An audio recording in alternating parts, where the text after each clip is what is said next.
Today, I want to talk to you about the law of personal responsibility. And at first, I didn't want to approach this law because who wants to hear about the things you are doing that you shouldn't be doing, or the things you're not doing that you should be doing? Nor do we need to hear more about our obligations, our responsibilities, the things we need to attend to. We are all responsible people.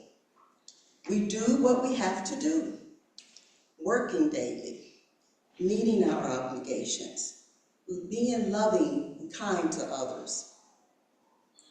But as I looked deeper into this law of personal responsibility, I realized that it is not about judging us. It is not about saying that we are not enough or we are not doing enough. It is about choosing constructive thoughts, actions, and deeds to raise our level of consciousness. It is about replenishing ourselves and keeping us balanced. And it is about being in service to others. The law of personal responsibility ties into our 6 and 7 principles of treating others the way we want to be treated, and of bringing happiness into our lives with our right actions. Life sends us obstacles and difficulties, things we have to face, things we have to deal with. So we should want to focus on right actions in order to bring more happiness into our lives. The first part of the law of personal responsibility is our spiritual progression.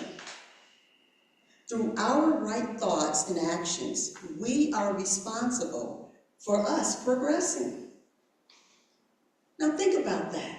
That is liberating because we can take actions, taking unfolding classes, studying with a mentor, reading spiritual books, listening to divine wisdom, to gain spiritual advancement.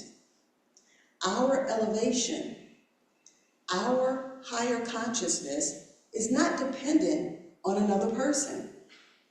We choose to elevate with our actions.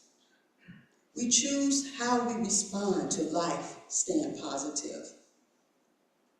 And if we find ourselves lacking in spiritual advancement, we cannot put our lack at someone else's feet and expect someone else to put in the work so that we may progress. We are the responsible ones. We are the ones looking and seeking and striving, doing what is right according to God's natural laws, with the understanding that following natural laws bring elevation in our lives spiritually, mentally, and physically. Our journeys are unique, intentional, purpose-filled, and necessary. We can know that all is in divine order and that we are co-creators in bringing peace and love into our lives through our actions. We are all necessary. We are needed for the elevation of our spirits. We are needed and necessary for the manifestation of the God within us. Our spiritual progression is a path of expanding our consciousness, our awareness, and it is empowerment for our spirits. Our spiritual progression is not linear. We will encounter setbacks and detours, uncertainties and doubts in life, but know that we have the God within to co-create solutions, understandings, and triumphs throughout our lives. According to the law of personal responsibility, we are also responsible for ourselves and our actions. This means that we have to show up for us and be loving and kind to us. And being responsible for us, we gravitate towards making right decisions and making right choices, which helps to create our purpose in life. In order to fulfill this part of personal responsibility, we have to take time to reflect, to refresh, and replenish ourselves. This can be done by having a long time to meditate, reading self-help books, exercising, also from unplugging from the internet, giving ourselves time away from TikTok and away from Meta.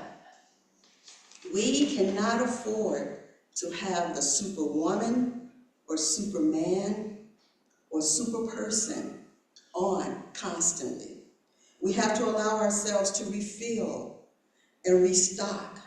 And the more we do that, the more we can continue with our outside obligations and responsibilities.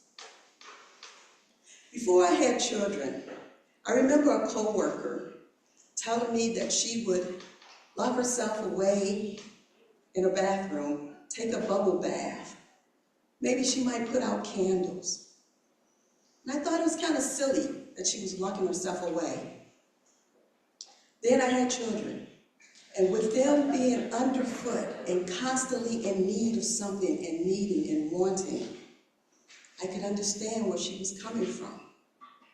Maybe some of you have parents where you are the caregiver and you have to deal with their needs and their wants. And sometimes you need to lock yourself away just for a minute or two. We are responsible for us. We all have personal responsibilities that we need to take care of. But first, we need to put our mask on first. When we're on a plane, we need to put ourselves at the top of our to-do list. Then we can help others. We can be an ally or an advocate for the world by taking care of us first. Not getting burned out, not biting off more than we can chew, replenishing ourselves. Cultivate a state of inner harmony and balance by tending to our spiritual needs first. Personal responsibility is also about giving of ourselves in service to others. Once we have realized and accepted the God within, and once we have done right actions to keep ourselves in balance, next, we have to recognize that every person, whether a friend or family member, regardless of race or religion, everyone, whether they're living in the US or abroad, they are all our neighbors, and they are all fellow human beings. And as we grow spiritually, we begin to think about others. We do this by being charitable and recognizing the needs of our community. Prayer is a powerful way to bring peace, comfort for all who are going through difficult things in life. Also, by contemplating, what can I do to improve the conditions for all people? We are being of service. We are following the law of personal responsibility. Spiritualism raises our level of consciousness by encouraging spiritual growth. Thomas Grimshaw, a former NSAC president, says that spiritualism is a religion that consists of doing good and acting honestly towards one another. A religion that will make life brighter and more livable, and will bring back smiles to the lips and happiness to the souls of all who understand and live up to his highest teachings, end quote. The law of personal responsibility is one of those teachings. By acknowledging that we are in charge, that we are the actors and not the reactors in our lives, allows us to define who we are in this moment. And day after day, we get to define who we are in this moment. For we are co-creators with the God within. Our actions and what we do and how we choose positive lead us to create what we want in our lives, more positivity. And we know that as like attract like. By being responsible for our actions, by showing up for us and putting in the necessary work, we can change negatives to positives over and over again. Know that we should do what is right, not because we're looking for kudos, but because doing what is right and being responsible brings goodness and satisfaction that permeates our whole being. Now, the law of personal responsibility for us who are willing to participate, willing to take this law up, it is for our fulfillment of our spiritual selves and our physical selves. So I ask you to join in participating in the law of personal responsibility and doing your part by showing up for you. Bless you. Bless you. Thank you.